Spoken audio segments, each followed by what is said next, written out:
It's log stardate 3210, just before tea time. Our mission to prove that there's life after school, to look at a galaxy of games, to meet the stars of Silicon, to discover what's new in Microland. This is Prune, your friendly used computer, and these are the voyages of the Magic Micro Mission.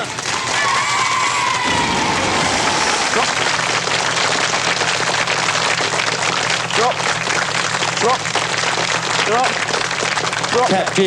Captain, do stop playing with my cousin and pay some attention to all these lovely earthlings on board.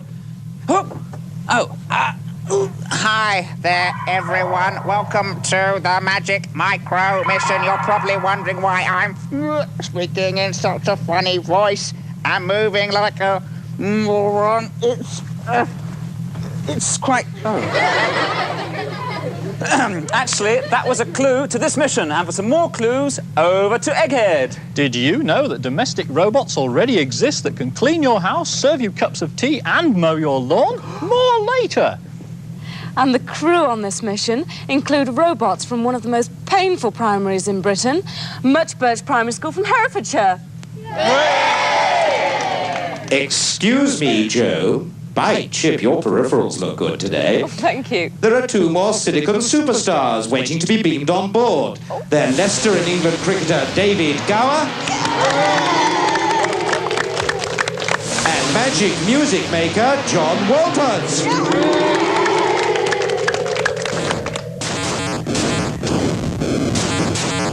And now it's time to find out what games our famous five are checking out. Helped on this mission by David Gower. Starting with Robin, who's playing Cuthbert Goes Walkabout on his dragon. And Mandy, who should be amazed by her game Maziacs, which is playing on her Spectrum. Julia's playing Gatang Gatong, which I understand is Japanese for chuff chuff, and she's using a Sword 5. And Leslie should dig this one. It's called Dig Dog, and he's playing it on an Auric 1. Go to it. And Stephen is playing a test match against Leicestershire and England cricketer David Gower. Yeah! David, I believe you're actually featured on this game. Well, actually, Joe, I have a little bit of problem here because I think we've hit a nasty rainstorm and transmission has been cancelled. No, I'm sorry, on the Magic Micro Mission we can't have rain stop play. Leg before wicket perhaps, but not rain stop play. Well, we've got CCL at the moment before wicket, so we're just trying to work it out, actually, and the captains, in fact, are meeting on the middle here. Well, we always have these problems in cricket matches. Anyway, we'll be finding out what the famous five and David think of the games later on in the Magic Micro Mission. Prune, are you speaking to me? 100111101. Oh, really, Prune? 10111100.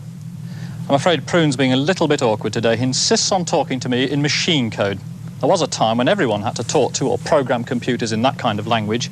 You had to type in a set of ones and zeros in some kind of pattern, really a coded message to give instructions to the computer. Pretty hard to use, in fact. The beauty of machine code, of course, is that it actually works well with the computer.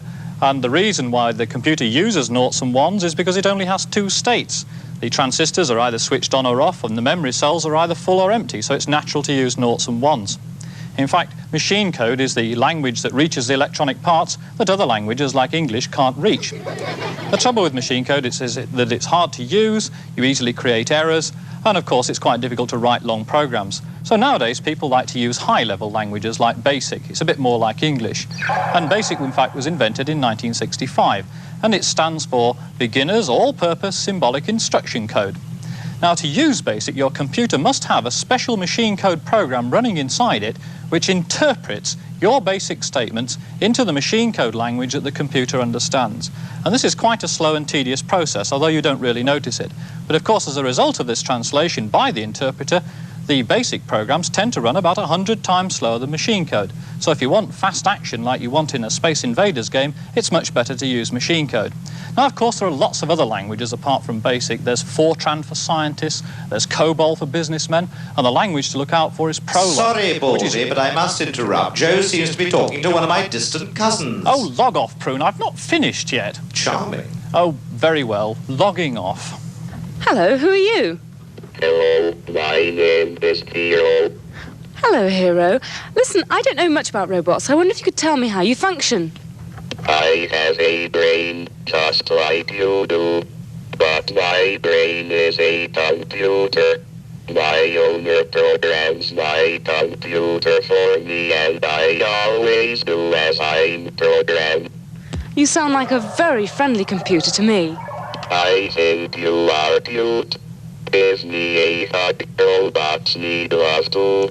Oh, Hero. First Officer Joe, get your hands off that old dustbin. I heard that. He's not an old dustbin. He's a very attractive and sensitive robot. You are very attractive for a human. Oh, thank you, Hero. How kind. I don't take it all think back. Hero was referring to you, Captain, were you, Hero? I want to interface with Joe. I don't think she'd look twice at you, you reject from a Tupperware party. Prune is a twit. Yes, well, I think you've got a chip loose. Oh, look, come on, you lot. Let's stop arguing. Listen, Hero, there are lots and lots of films with robots in. Which one's your favourite? Return of the Jedi is my favorite film.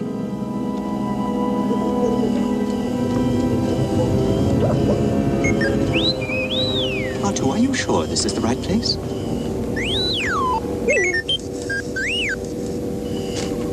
I'd better knock, I suppose. There doesn't seem to be anyone here. Let's go back and tell Master Luke. Goodness gracious me. Anka, Achuha Pinky.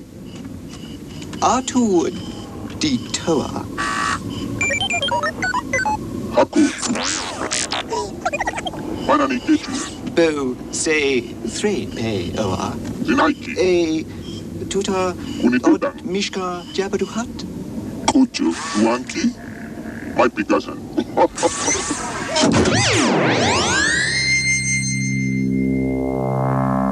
The Hero robot is available as a kit for people to experiment on robots. But what exactly is a robot? Well, it's a mechanical machine that can usually move about, it can handle objects, and it's usually computer controlled. The real trouble with robots is that you have to tell them exactly what to do. They're really rather stupid. But in the future, computers, driving robots, will make the robots intelligent. They'll be equipped with eyes and ears and a sense of touch, and they'll be able to make their own decisions on the basis of their own experiences. Let me give you an example. Prune, could we possibly have the lights down a bit, please? Oh, very well if I must.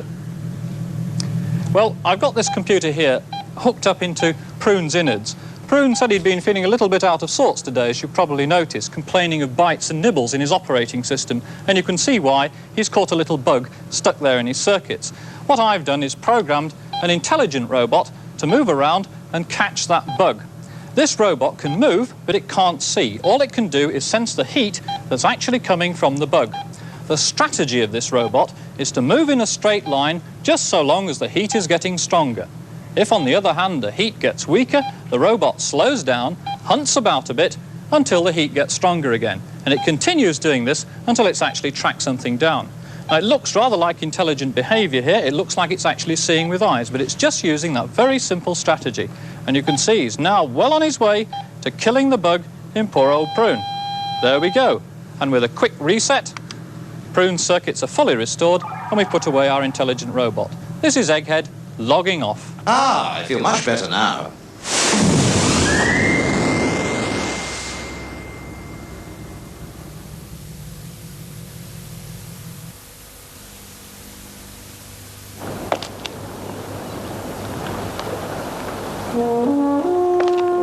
I dream of chocolate with a Cadbury's taste. Drinking chocolate full of Cadbury's taste.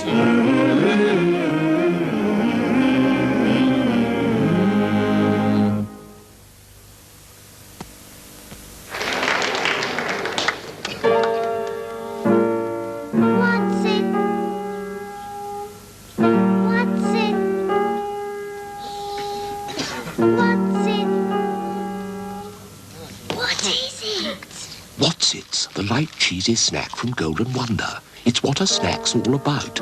What? What's it all about? What's it?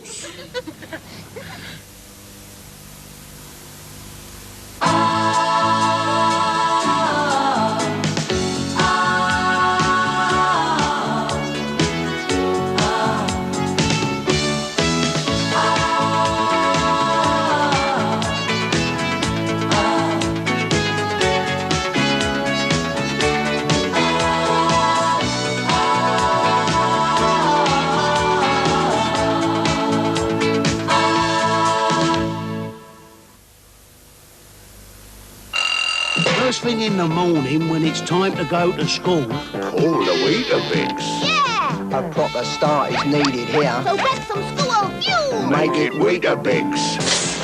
We're not titsy tiny stuff. Remember what we say, you make it neat. Wheat, mate. If you know what's good for you, you do.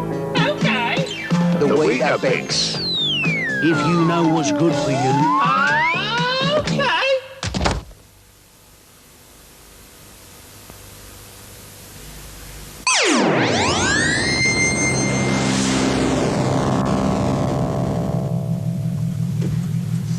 If that robot hero can interface with Joe, so can I. Here we go.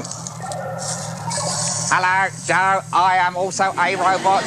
I'd like to interface with you. I know this might seem rather basic, but would you like to go out for a bite tonight and then onto a disc? Oh, that would be fun. And then we could go back to my ROM. Oh, Captain, do stop doing that silly impression of my great auntie Apricot.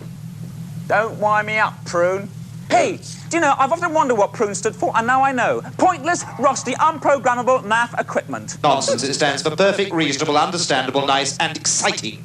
Anyway, I'm bored with this, out of data. And besides, Joe wants to show us something interesting. Do you remember this hit single from about 2 years ago? Einstein a Go-Go.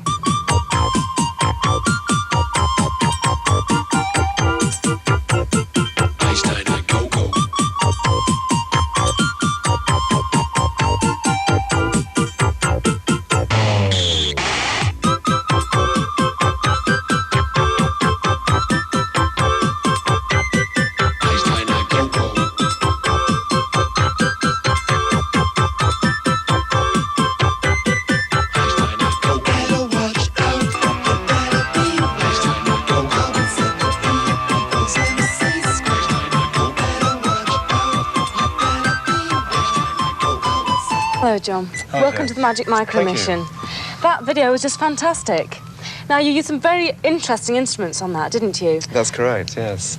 Mainly this Lyricon. Well, Would you like to explain this to me? Yes, I mean, this is an instrument which was designed a while ago, but still hasn't been used very much in pop music, and Einstein a Go-Go is probably the best-known record that uses it. It plays that little tune that you hear. Yes. It's an electronic wind instrument, which means it's a synthesizer that's played by being blown, rather than being played by keyboard or any other means Well, how like does it that. differ from a flute or a sax? Well, it's similar to a flute or a sax in that the fingering is very similar. Yeah. It's a Boehm system fingering, but the keys don't cover up holes or vents as they do in a sax or a flute. They're actually just little switches, and there's a logic system, a computer system, which figures out which keys I'm pressing down and turns that into telling the Lyricon what note to play. And it's all linked to this, and this sort of controls what it does. All that stuff, yeah, that's right. This, well, it has a fantastic range, doesn't it? I mean, can you show me? Yes, well, if you switch that down to low, Yeah. and get down there, I can play really high. That's absolutely phenomenal. Which gives it about a 6.5 octave range, which is, because synthesizers do have a fantastic range, but you don't expect a wind instrument to do that, because normally you have to have a great huge thing like a tuba or a bass saxophone to make a low sound. You need a little titchy thing like a piccolo to get the high sounds. But because this isn't an acoustic instrument, the actual sound doesn't depend on the size of the instrument. The instrument's just made to be a handy size to carry around, hang around my neck. It has a reed on it. What's this for? Well, this isn't a proper reed. It doesn't vibrate like a clarinet or a saxophone reed, but it's got a little lever hidden behind it, and that enables me to bend notes. Like that, which it means you can add a bit of extra expression, you know, it makes it a bit more human. Yes. And really that's the reason I wanted to play the Lyricon. I used to play saxophone a long time ago, and I wanted an electronic instrument that would give me a lot more expression. And the great thing about Lyricon as well is that because you control it by blowing it rather than just hitting a keyboard, you can control the phrasing and the volume of the notes by the way you blow. So if that loud you blow, you can actually make things louder and softer, which gives the musician a lot of expression. It also means that no two Lyricon players really sound the same. And I mean, there's not many of us around, but we all sound very different. Well, John, tell me how all this ties in with computers, because, I mean, basically, this is what we'd like to know. Right, well, I mean, there's a lot of stuff here, as you can see. It's all with a lot of wires and stuff. I mean, people working in the field of music computers haven't really caught up with the rest of the world. And it's all a bit prehistoric still, you know. There's a lot of wires and stuff, and I'd like a much more sophisticated setup than this. Excuse me, Mr. John, but who are those strange aliens you brought in with you? Ah, I think Prune's referring to your drums, Oh, which... the drums. These were designed, or co-designed, by my partner in landscape, Richard James Burgess, who's also known for producing the first couple of Spandau Ballet albums. Yes. And he wanted to design a drum that he could plug in, basically, because drums we're very old-fashioned compared with all the other instruments. And again, it's like Lyricon. It doesn't depend on how big the drum is, how deep it is. You can have different pitches from the same shaped drum. We have this wonderful instrument, and you have your drums, and it's all plugged into this. I mean, tell me where the computer comes into this. Right, well, because once you've liberated drums from having to be hit and make an acoustic sound like an old-fashioned drum, it'd be a bit silly then to program a computer to make a mechanical arm to sort of hit the drum up and down. Because all these electronic drums are doing is sending an electronic signal down a wire into the back of the brain. This bit, this is brain, is it? That's right. That's the bit that actually makes the sounds. Oh, the chips in here produce the different sounds, bass drum, snare drum, and all kinds of things. Excuse me, Mr. Walters, but could you play something? Show us the state of your art. State of the art, yes. Well, I don't know about state of the art, but I've just rustled up a little program here because I can get this computer here, which is a music computer, to send impulses down the lines to trigger this drum. I've also got another Lyricon here. You trigger your drum and I'll play your Lyricon. That's patched through to this synth over here, so you can have a fiddle around with that, see how you get on. Oh, thank you.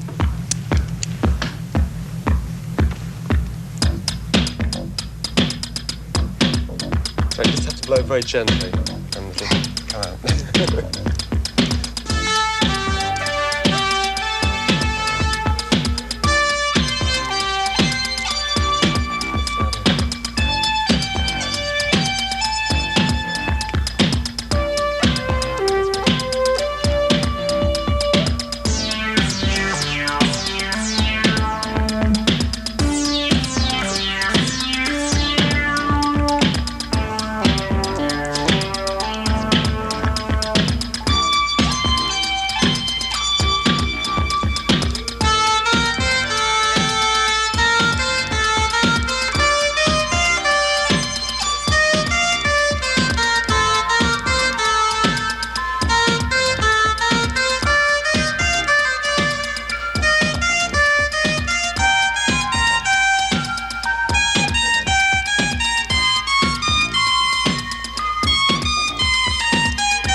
I think I'll stall that programme. You see, First Officer Joe has hidden talents, not just a pretty leg, syntax error, face. And now a robot I'm glad to say I'm not related to in any way. The film is called Heartbeeps. All he can do is tell these stupid one-liners. He needs a complete circuit washing. Let's just get him stored away. We haven't got all day. Come on. All right. Pull. Wait, easy.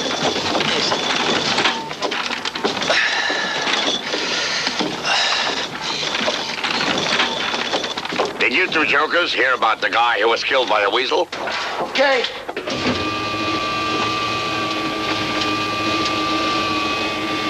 Hold it. Up. What about the guy who was killed by a weasel?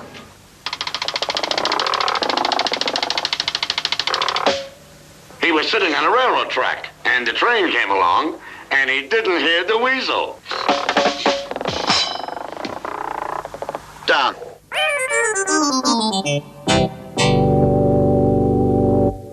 Now it's time for the verdicts from our famous five, including David Gower. David, hello. Oh, sorry. Robin. Robin, hello. What are you playing here? Cuthbert Goes Walkabout, isn't it? Yes. It's okay as long as you're very skillful with a joystick.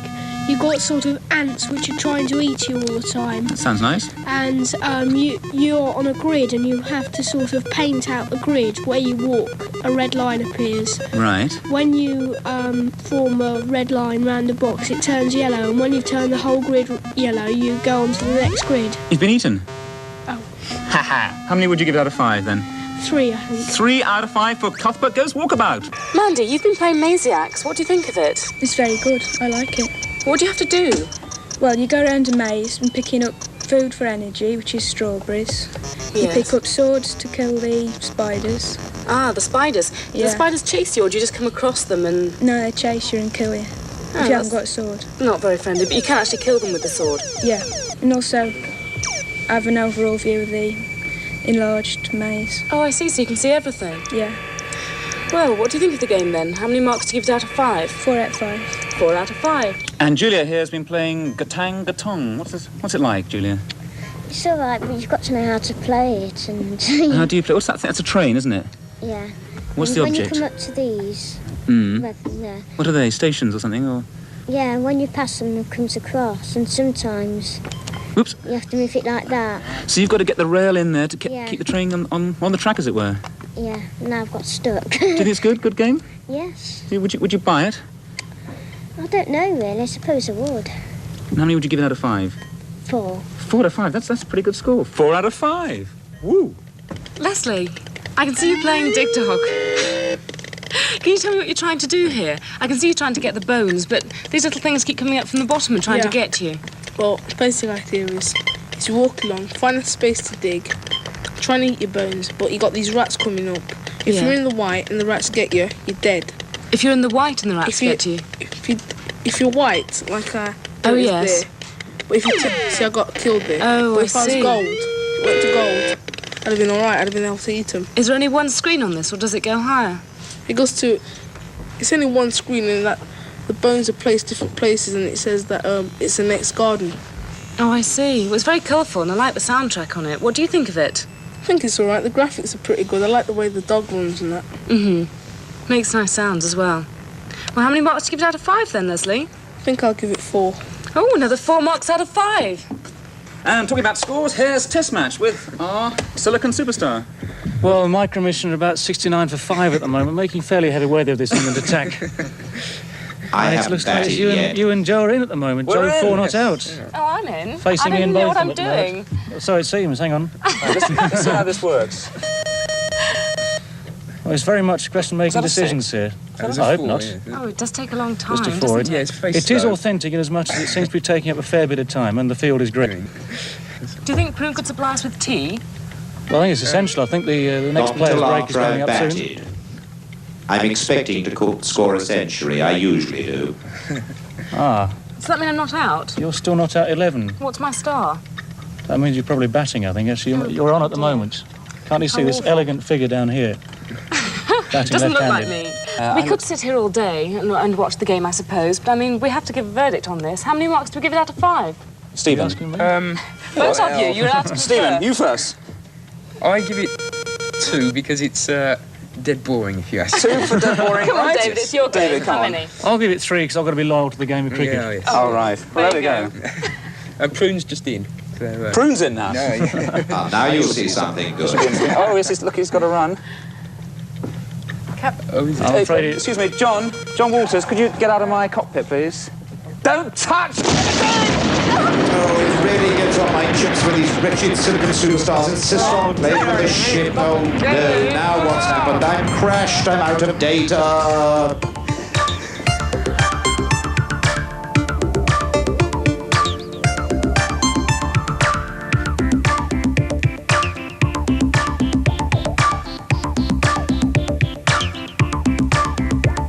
You're charging our battery, and now we're full of energy. We are the robots. We are the robots. We are the robots. We are the robots.